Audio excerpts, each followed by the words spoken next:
usually think about Formula 1 mods for Assetto Corsa, you most likely will be thinking of Racing Studio or maybe VRC, but today I have found another studio that are making every single car from the 2022 Formula 1 World Drivers' Championship, just the World Championship in general, and we're going to be taking a look at the first 3 that have been released. So without further ado, let's jump in and take a look at the Sim Dream Development F1 2022 mod.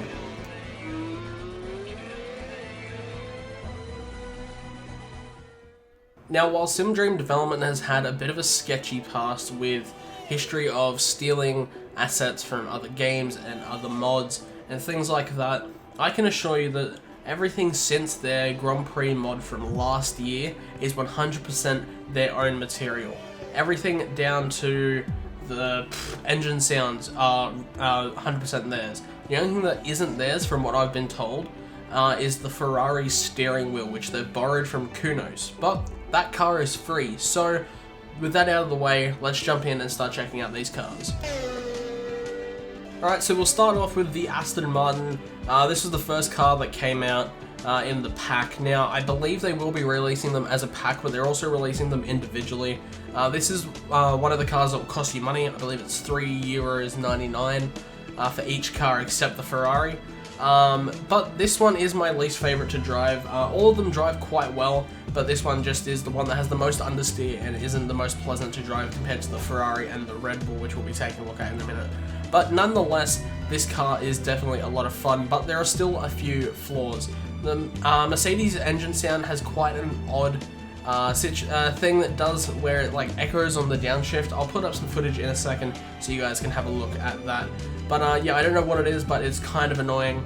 But if you can look past that, it's actually quite decent. So yeah, but I'm going to let this lap play out and then we'll jump on to the Ferrari.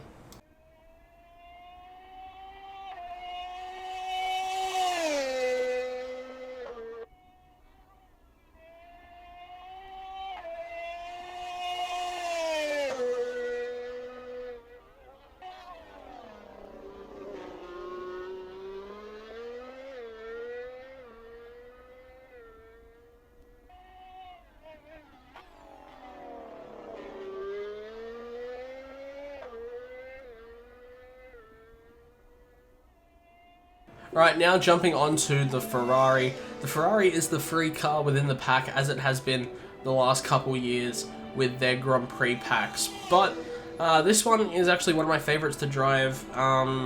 It's also, so far, the second best sounding power unit. I haven't heard the Renault/Alpine power unit yet, because that hasn't released.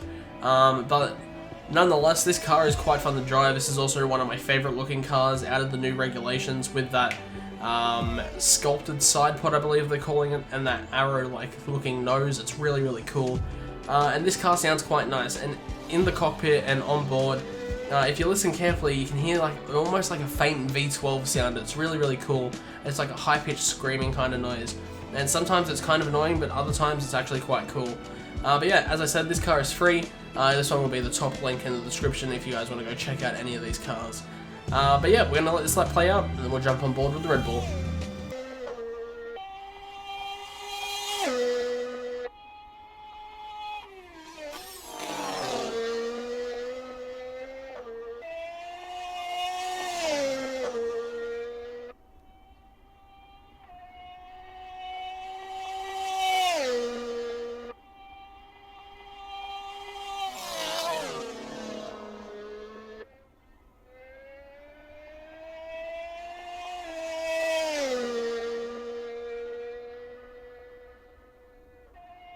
And now we jump onto the Red Bull. I would suspect this car and the Mercedes will drive quite similar.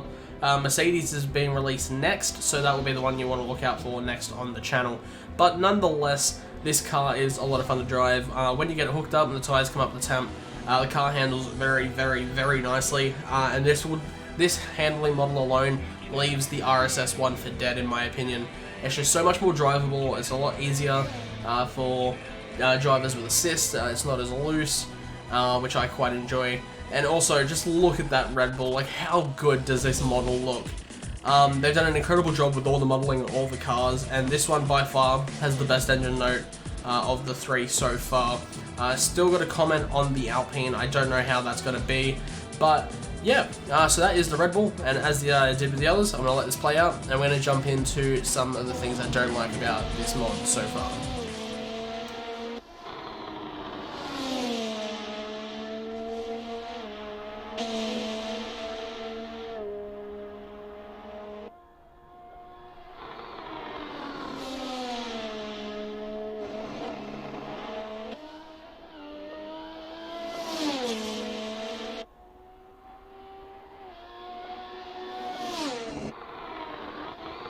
One of the really cool things about this mod though is some of the extensions that these cars have, including this, the aero rakes.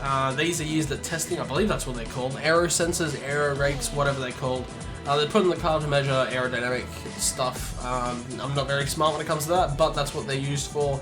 And it comes in very handy if for people like myself, or Flying Finn is another one I can think of that do like realistic looking hot laps. On board with this looks so cool. Now I need a developer from SimDream to prove me wrong here. I'm pretty sure that when you activate the aero sensors, it changes how the car handles. I swear it makes it more understeery and it feels a lot heavier to drive. But nonetheless, it's still a very cool addition. But now we're going to move on to some negatives, some things I don't like about these mods. So without further ado, I don't know how well it got picked up on camera, but if you look at the tires in the light, there's quite a bit of grain on them and it looks a little bit shit. I'm not going to put it lightly. I do believe that they have put out an update to the cars that fixes this, but if not, I'm going to zoom in on it now so you guys can have a look. It's just very, very frustrating because everything else on the car is high quality, and then you look at the tires and it looks like that. It's just a bit disappointing, but gladly this is my only gripe about the cars. Apart from the Aston Martin's echoey engine, everything else on this mod is great. But it comes into question, who wants to buy this mod? Because you've got the quality from Racing Studio, and you've also got the new ACF1, ACFL, whatever it's called. They have just released their 2022 season mod that has all the car models like SimDream has as well. It depends on what you're looking for. If you're just hot lapping, I would just go with the RSS one. There's a lot more skins, a lot more customization in terms of that. And the car is just better for hot lapping. These cars are designed to look realistic in my opinion. The way they drive is quite realistic as well. So if you're racing, if you want a realistic looking grid, I would go for this mod. It is going to be quite pricey, but I definitely think it's worth it with all the time and effort that SimDream have put into this mod over the past, month and a half, 2 months that they've been developing all the cars. But yeah, that's going to end off this video, guys. I hope you all enjoyed. If you did, make sure you guys drop a like and subscribe, turn on post notifications, all that good shit. I'm going to leave you guys with some onboards and some external shots of all the cars so you can hear all the different engine notes. So yeah, I hope you guys all enjoyed. Make sure you drop a like, sub, turn on post notifications, all that good shit. Until next time, my name's Damon, and yeah, peace out, guys. Hey guys, it's me from the future. I'm currently editing, and I've just found out another little detail about the 2022 Formula 1 cars from SimDream. Each car has unique handling physics, so the cars all drive differently. Which explains why the Aston Martin is understeery compared to the Red Bull and the Ferrari, which are a bit more pointy, which you'd expect from a top team. As we saw over Bahrain, which is the day after I'm editing this, Aston Martin weren't exactly a strong car, and it shows with this mod. So that's really cool, and I'm looking forward to driving other cars like McLaren and Haas and those kind of cars, the midfield cars, and seeing how much different they are. And hopefully, when you put them all in a race, they all race realistically in terms of grid orders in the qualifying session. But yeah, that's going to end off the video, as I said, and back to the noises. So yeah, enjoy.